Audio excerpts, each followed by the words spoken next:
when the Israelites leave Egypt and then sort of out of nowhere, Pharaoh realizes what he's done by letting his slaves go and immediately regrets it and begins to chase after the Israelites. Once the Israelites recognize or figure out that they are in fact being chased, they cry out and they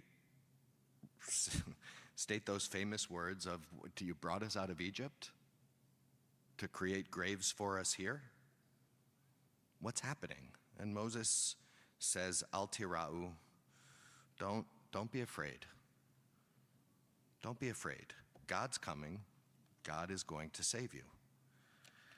And then God says to Moses, "Vayomer Adonai el Moshe, ma titzak elai." Why are you crying out to me? Daber el b'nei Yisrael v'yisa'u. Speak to b'nei Israel and tell them to move, to get going forward, to head towards, I don't know, the water that they had no idea what would happen when they got there. And I think the part that, I get it. Don't pray. Like, your prayer's not going to save you now. But there's also something about God's continuing inability, at least as the Torah tells stories, to recognize some of the most important parts of humanity as they are unfolding and trying to push us away from ourselves.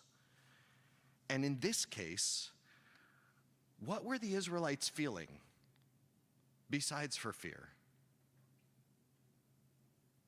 Pain. Pain. We're not on the other side of the sea yet, and we're not singing. We are just out of a bloody, bloody Egypt. There is certainly, I would hope, anticipation for the freedom that will follow once the escape is over. There must be relief at having left Egypt, crossing over those borders. But they are aware that the journey is nowhere near over. In the same way that when I watch, this was a movie that my parents had me watch very early on in my life, Escape from Sobibor. I know the Yolcuts watched Holocaust movies a lot too. You know that the leaving of the camp was not the end of the story. It's not the same as freedom. And so when God says, just keep going, it's as if God is saying, go forward, go forward, go forward. Keep going. And the people, they're feeling something else. They feel like their lives are still in jeopardy and they are stuck. And so while I get God saying, go Moshe, go, get them going, I also sometimes want God's pastoral side to come forward and say, oh, I see them. I get how hard this must be. Let's think about how to get them to move forward. There was something that I think what they must have been feeling was a word I don't think I could fully dream up until I read Mariana Alessandri's book, Night Vision, in which she talks about how to see life through the darkness, or be in life through the darkness. She talks about a Spanish word, dolor. I'm sure I didn't say it exactly correctly because there's got to be like a rolling R in there. Dolor. It refers to physical pain as well as to its emotional cousins, grief, sadness, suffering, sorrow, distress, and depression. The lines between emotional and physical, or psychical and psychological, have never been as clear as we might like, she says. But the word dolor crosses the borders easily. You can have dolor in your ankle or in your heart, in your tooth or in your soul. A recently divorced woman may describe herself as feeling dolor over her marriage ending. My 3-year-old, who cried when his father went to work, was feeling dolor. When, at the age of 8, a toothpick impaled the bottom of my foot, I too felt dolor. The woman who pulled out the toothpick, some friend's mother, disagreed. She sat me on her kitchen sink, washed out the wound, and told me that it didn't really hurt that much. And I learned then that dolor is the pain of the heart in addition to the foot, and my heart did not take well to being called a liar. I also learned that complaining about pain is risky. Dolor doesn't always get lifted by optimism, but it does get considerably piled on by shame, feeling bad about feeling bad. The Epicureans often offer one philosophy of dolor. Happiness and sadness cannot coexist, which I've suggested, she writes, leads to shame. The Spanish essayist and philosopher Miguel Unamuno, he offers an alternative philosophy that can help us live with dolor and better understand it as an essential part of our shared human condition as creatures who suffer and die. He believed that countering negativity with positivity cuts off opportunities for intimacy and connection, for empathy and compassion. If he were alive today, he would advise us to fight the tyranny of positive attitude, knowing that doing so would earn us puzzled looks from people who cheerfully say, "You get what you get, and you don't get upset." But in doing so, we would be joining those who believe that negativity is neither broken nor useless, and that pain, sorrow, and loss make us human. You get what you get, and sometimes it's upsetting. Sorrow craves acknowledgement and expression, not repression or cheering up, or not keep going forward. There was a study a few years ago from 4 psychologists on grief. The study was called Making Room for Grief, Walking Backwards and Living Forward. The findings suggested that grief is an experience that is ongoing, that changes in nature over time, but that involves a continuing relationship with the deceased. It is a graceful, periodic, deliberate walk backwards while keeping a sure foot in living forward. Dr. Ellen Wolfelt wrote a beautiful essay called "You Must Go Backwards Before You Can Go Forwards." Grief is not a train track toward acceptance. It's more of a getting lost in the woods, and almost always gives rise to a mixture of many thoughts and feelings at once. Grief is not even 2 steps forward, 1 step backwards. It's often 1 step forward, 2 steps in a circle, 2 steps backwards, 1 step forward, 2 steps in a circle. It takes time and it takes patience and a lot of backward motion before forward motion predominates. These studies and God saying to the Israelites, just go, go, go, without acknowledging how hard it must have been to keep going forward. It's like God had anticipated the toxic positivity before we had. Our tradition actually asks us sometimes to go backwards when one would least expect it. And I found it in a place where I definitely least expected it. I found it only when I decided at the last Ritual Practices Committee meeting that, short of anything to teach for Pesach that I was feeling passionate about in that moment, I thought I would find the most obscure possible piece of Jewish law on the Passover holiday and teach that to the Ritual Practices Committee, believing that they might be more interested in it than anybody else in the congregation. I don't know if I was right. But the halacha is this. It's about bidikat chametz, the searching for chametz that happens on the 14th of Nisan at night, the night before Seder. It's a question of what happens when we forget to check for chametz. What happens if the moment has passed? Lo badak balel yodalad yibdok bayom yodalad. If you don't count on the night of the 14th, like a 24 hours before the Seder, then on the next morning you should do it, as soon as you remember.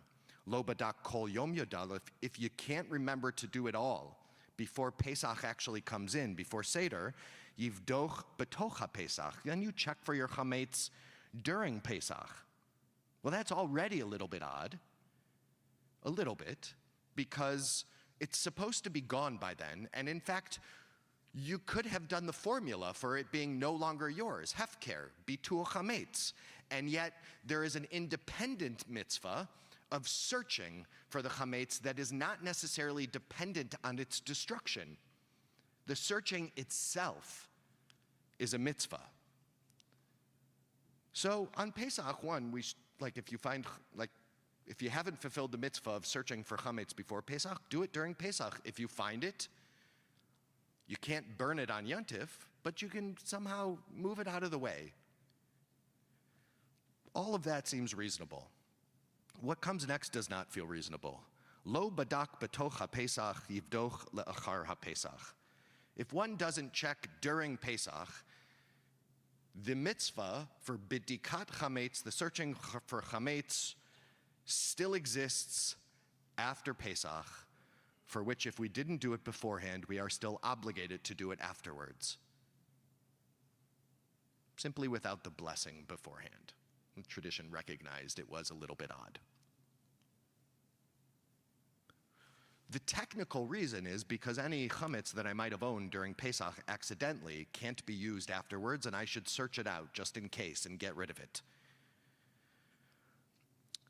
But honestly, that technical answer feels emotionally insignificant to me, because all I could see when I read that halacha was sometimes we need to actually go back into the past in order to take the candle and the feather, which we are commanded to do, to go back into a past that doesn't exist anymore in the way we could have experienced it then, but is nevertheless still there. The fact that Pesach will be over tomorrow doesn't mean that before Pesach isn't real.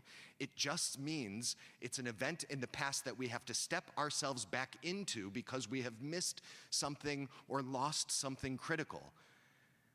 All I could think about when reading this halacha after getting through the technicality of it was taking a candle in May and looking for the chametz that I could have or should have seen in April. And I understood Yizkor once again. It's okay to step into the past, to go backwards before moving forwards. Sometimes it's commanded to go backwards before moving forwards. Read an article by Dina Gakeman in Time. She wrote a book called So Sorry for Your Loss, How I Learned to Live with Grief and Other Grave Concerns. She said, for millennia, humans have seen or communed with or sensed the dead. Whether you take this literally and visit a psychic medium, pull out your Ouija board so you can ask your grandmother for her secret lemon icebox pie recipe, or see someone in a dream, staying connected with those we've lost is one way to cope, and maybe even to celebrate them. Today, most psychologists believe in continuing bonds that promote a healthy attachment to people we mourn.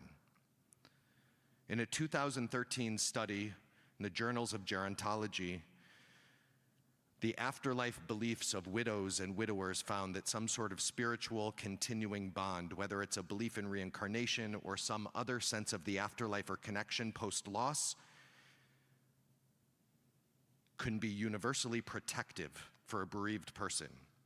The continuing spiritual bond between two people can be universally protective for a bereaved person. She wrote, I wore my mom's cobalt blue colon cancer awareness bracelet every day for over 2 years after she died. It was a linking object, something that belonged to her, that helped me feel connected. If it accidentally fell off, I would frantically search until I found it. I didn't think anything bad would happen, but something panicked me about losing it. That piece of circular blue rubber linked me to my mother and reminded me of what she had endured. Eventually, when I did lose that bracelet, my search was frantic. I heard my mom's voice in my mind saying, "Honey, stop wearing that ugly old bracelet and put on some pretty jewelry. It's time to move on." She or I didn't move on from her, but from the bracelet. Letting go of that object felt right at that time. It took a while to get there, but I was ready. Objects and people aren't the same.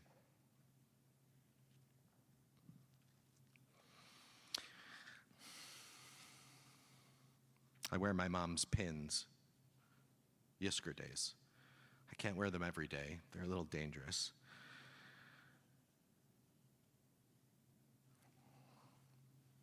She had a jewelry business, my mom. I don't talk about it as much. It was a costume jewelry business. She was in Saks, this was like her 5th career, in Saks Fifth Avenues across the country. When she died, we took all the flowers, all the siblings, and we all have them, we all wear them. Joy Mulhern from the bereavement nonprofit Evermore says snowfall is a sign that helps her feel her daughter. On the 1-year anniversary of her daughter's death, it snowed, which Mulhern says it's uncommon for Washington, D.C. in October. When she later delivered her son, it snowed for the 20 minutes he was being born. Now snowfall always connects her to the daughter she lost and brings her more comfort, even in sorrow. Going backwards before we go forwards, or even while we're going forwards, is simply a way to connect. And our tradition affirms this over and over again, but particularly 3 times, 4 times a year, as if people who are in grief don't experience 24 hours a day.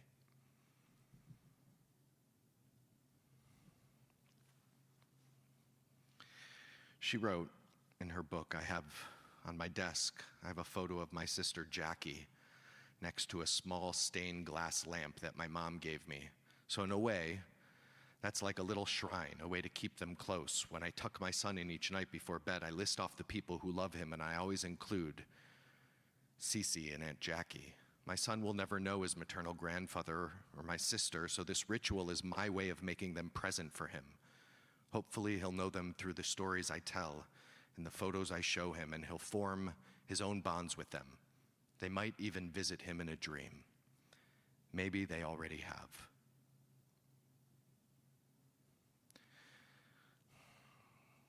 Look, we can't return to the life that was. It's not possible.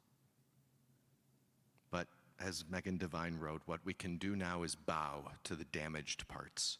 We can bow down to submit to the holes blown in our lives. We can wonder what parts of ourselves survived the blast.